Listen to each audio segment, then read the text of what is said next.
Eid special পুরান ঢাকার তেহারি কি করে খুব সহজ এবং ঘরোয়াভাবে তৈরি করবে আজকের ভিডিওতে সেটাই শেয়ার করেছি। আসসালামু আলাইকুম, কেমন আছো তোমরা সবাই? নতুন একটি রেসিপিতে তোমাদের সবাইকে স্বাগত জানাই। এই তেহারি দেখতে যেমন লোভনীয়, খেতেও হয় অসম্ভব মজাদার আর বানানোও খুবই সহজ। আজকের ভিডিওতে মাত্র কয়েকটি উপকরণ দিয়েই বানিয়ে দেখাবো। দেখে নাও তাহলে আজকের রেসিপি। ভিডিও শুরু করার আগে একটাই রিকোয়েস্ট, চ্যানেলটিকে যদি সাবস্ক্রাইব না করে থাকো তাহলে সাবস্ক্রাইব করে দিও, আর ফেসবুক থেকে দেখলে পেজটাকে ফলো করতে ভুলো না।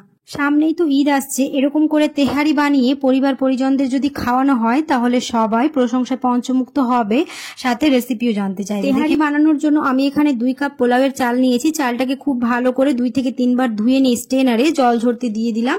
এবার অপরদিকে আমি একটা কড়াই বসে নিয়েছি, কড়াইয়ের মধ্যে দিয়ে দিলাম সরষের তেল। আর এই তেহারিতে একটুখানি সরষের তেল বেশি দিলে খেতে ভালো হয়, আর সরষের তেল দিয়ে পুরো রান্নাটা করব।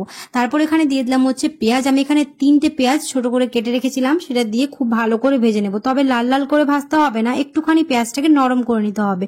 পেঁয়াজটা যখন হালকা একটু নরম হয়ে আসবে তখন ওর মধ্যে অ্যাড করবো 2 চা চামচ আদা রসুন বাটা। তোমরা চাইলে এখানে আদা রসুন বাটাটা আলাদা আলাদাও করে দিতে পারো, তবে আমি একসাথে বেটে রেখেছিলাম, সেটাই দিয়ে দিলাম।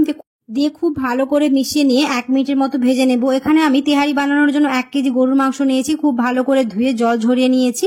এবার এখানে এটা 1 মিনিটের মতো ভাজা হয়ে গেছে, এবার মাংসগুলো অ্যাড করে দেব।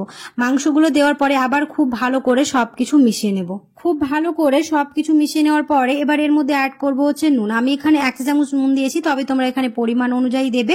আর দিয়ে দিলাম 7 থেকে 8টা কাঁচা লঙ্কা। যেহেতু এখানে কোনো রকম লঙ্কার গুঁড়ো ব্যবহার করা হবে না, তাই এখানে কাঁচা লঙ্কাটা একটুখানি বেশি করে দিতে হবে। দিয়ে আবার সবগুলো খুব ভালো করে মিশিয়ে নেব। তারপর এখানে দিয়ে দিলাম বিরিয়ানি মশলা। এই মশলাটা তোমরা চাইলে বাড়িতেও বানিয়ে নিতে পারো, তবে আমার কাছে বিরিয়ানি মশলা ছিল, ফ্লেভারের জন্য আমি বেশি করে দিয়েছি, তাহলে এটা খেতে খুব ভালো লাগবে। দিয়ে আবার খুব ভালো করে মিশিয়ে নেব। এবার যখন মাংস থেকে জল ছেড়ে আসবে তখন এর মধ্যে অ্যাড করবো টক দই। আমি এখানে 2 চা চামচ টক দই নিয়েছি। দিয়ে আবার খুব ভালো করে মিশিয়ে নেব। খুব ভালোভাবে মিশিয়ে নেওয়ার পরে এবার ঢাকনা চাপা দিয়ে প্রায় কিছুক্ষণ কষিয়ে নেব, যাতে মাংসটা খুব ভালোভাবে সেদ্ধ হয়ে যায়।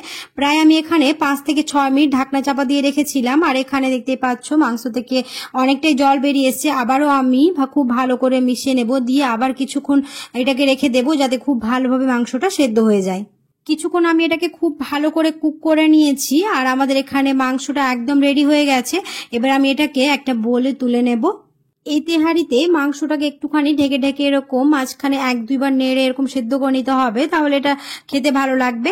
এবার যে আমি চালটাকে জল ঝরে রেখেছিলাম সেই তেলের মধ্যে এবার চালটাকে দিয়ে দিলাম, দিয়ে খুব ভালো করে মিশিয়ে নেব। তবে এখানে চালটাকে দেওয়ার পরে খুব ভালো করে এরকম করে মিশিয়ে নিতে হবে, আর অনবরত এরকম করে নাড়তে চাড়তেই থাকতে হবে, না হলে কড়াই লেগে যাবে। আর এটা যত আমরা এরকম করে মিক্স করতে থাকবো তত তেহারিটা ঝরঝরে হবে, তাই চেষ্টা করবে এখানে অনেকক্ষণ সময় ধরে এরকম করে অনবরত নেড়ে চেড়ে যাওয়ার, যাতে কড়াইয়ে না লেগে যায়।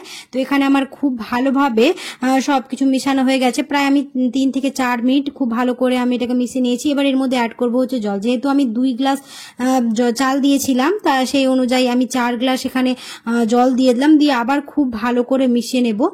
খুব ভালো করে মিশিয়ে নেওয়ার পরে ঢাকনা চাপা দিয়ে কিছুক্ষণ রেখে দেবো, যাতে চালটা সেদ্ধ হয়ে যায়। এবার এই পর্যায়ে এসে দিয়ে দেবো 3 চা চামচ গুঁড়ো দুধ আর 7 থেকে 8টা কাঁচা লঙ্কা।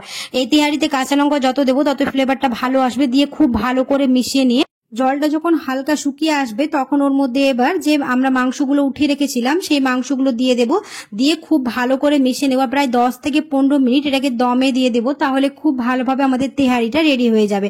আর দেখতেই পেলে কতটা সহজ এই তেহারি বানানো, খুবই সহজে এবং ঘরোয়া উপায়ে এই তেহারি যে কেউ বানিয়ে ফেলতে পারবে। যারা কোনোদিন এই তেহারি ট্রাই করনি তারাও আমার ভিডিও দেখে খুবই সহজে বানিয়ে ফেলতে পারবে। খুব ভালো করে মিশিয়ে নেওয়ার পরে এবার এর মধ্যে অ্যাড করবো 1 চা চামচ কেওড়া জল। তবে এটা পুরোপুরি অপশনাল, এটা দিলে ফ্লেভারটা খুব ভালো আসে, খেতে ভালো লাগে, তাই আমি এখানে দিয়েছি। দিয়ে ঢাকনা চাপা রেখে 10 থেকে 15 মিনিট দমে দিয়ে দেবো।